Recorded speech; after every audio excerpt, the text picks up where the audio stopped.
Doesn't it make it more personal because I feel like when I'm thinking about the fight, where before I would be thinking about the fight, but this time when I'm thinking of the fight, I'm thinking of her face and I'm seeing what I'm landing on her face.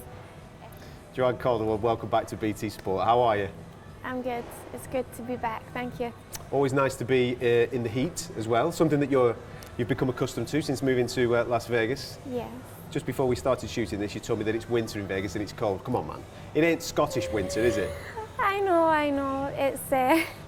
It's crazy. I'm getting it from the Scottish people, and especially when they're in lockdown as well. So, yeah. But look, I have to work on my tan. A little bit. Get a little bit out there, of course. Still got it. Still got the Scottish tan. How has acclimatisation been for you since you've been out here? Because obviously, some of your camp mates and gym mates are out here. Roxy's fighting on the Wednesday night card, as we know. You came out nice and early. Did you adjust sleep patterns? How have you gone about preparing for obviously fight night, UFC 257? Yeah, I felt like it was really important to come out a little bit early because of the travel. Like it's 16 hours from Las Vegas. Yeah. So just to have a little bit of stress taken off, to know that my weight was okay and that I am on the sleep schedule, because that's really important. Because here, even though there's 3 fights going on, there's different time schedules, so everyone's in different ones. So trying to work that out and then sticking to it. So, but it took me a couple of days, and it's been really good to come out earlier. I know I won't say poke fun at the Vegas Scottish weather difference, but how much has moving to Las Vegas changed your life, your career, and everything? Because some of the guys that you're rolling with on a day-by-day basis are absolute mustard. So all my career I've been looking for other female training partners, and that's been like a goal of mine. And now I just feel like I'm at Syndicate and we've got so many girls. We're calling ourselves Cindy Chicks. And that sounds like a band. That sounds like... We are pretty much a band, because we are so different in so many ways. Cindy Chicks, I like that. Yeah, That's there's good. like 12 of us now. And yeah, like I said, we're so different, and we just turn up and get better every day, and it's so good to have those female training partners, because I've just been used to guys and it's completely different. So yeah, I'm happy there. And the weather, I just feel like even in Scotland I used to train with hoodies on because I never liked to be cold. So here you don't, well, and here and in Las Vegas you don't have to worry about that. It does make a big difference, that sunshine, doesn't it? You know what I mean? Yeah. Gets you out of bed in the morning, gets you pumped up, ready to go to work. Yeah, especially with what we're doing, putting our bodies through it every day, and sometimes 2-3 times a day. You want to be treating your body good, and it just feels nicer when you're in a little bit of a heat. Now, obviously our audience, they've followed all your career, they're falling in love with you, the way that you go about fighting, because you're an absolute savage when the door shuts. But outside the door, you're a very mild-mannered, pleasant person to speak to. However, this is what I like about this fight at the weekend with Miss Eye, because there seems to be just a touch of needle in there, doesn't there? Yeah. And I really don't know where it came from. Well, obviously I do, from Twitter.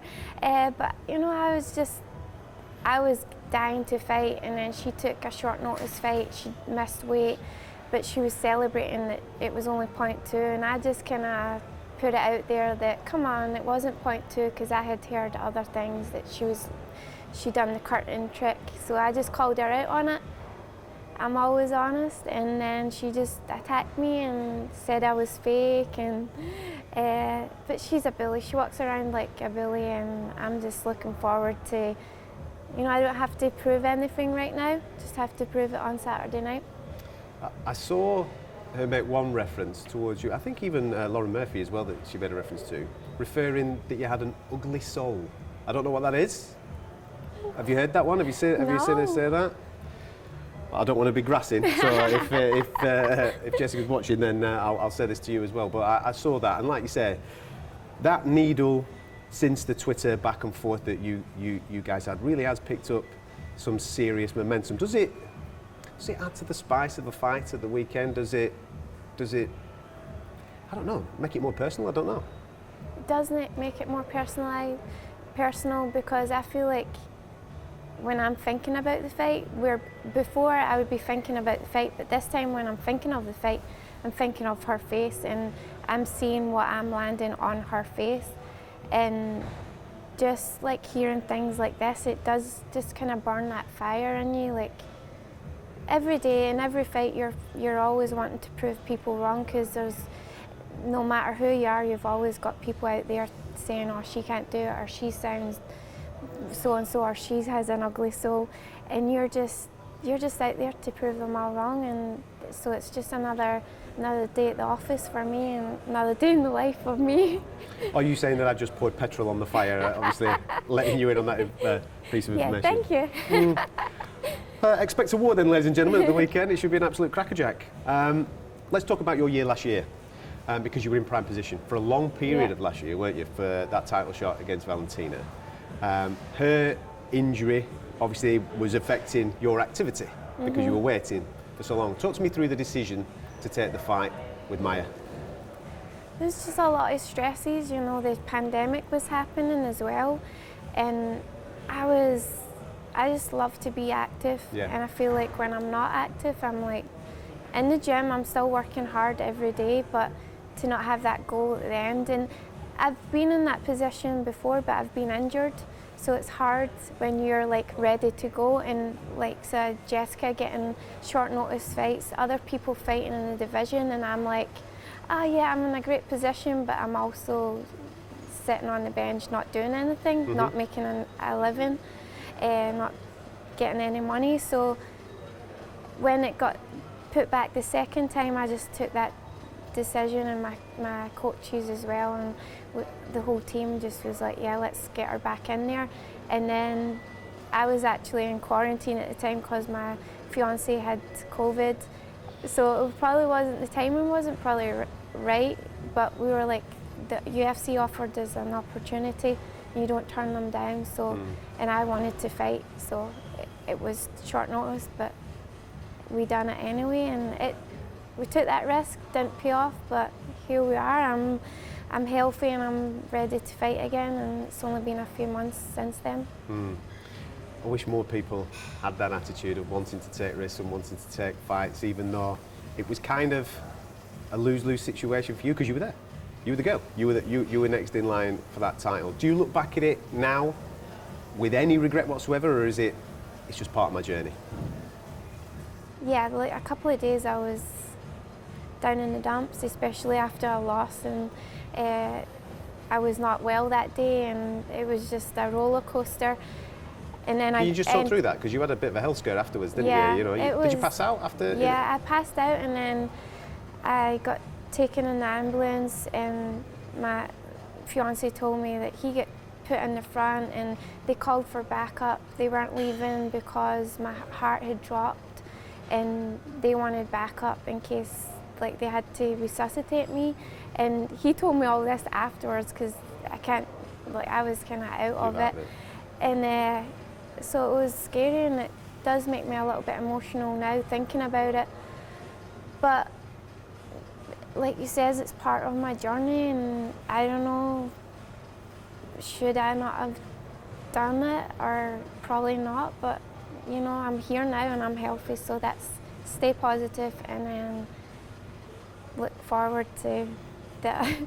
I'm sure it's not the first time that's happened, I've had a setback, and just it's how you pick yourself back up, and I'm grateful that I'm right here right now. Yeah.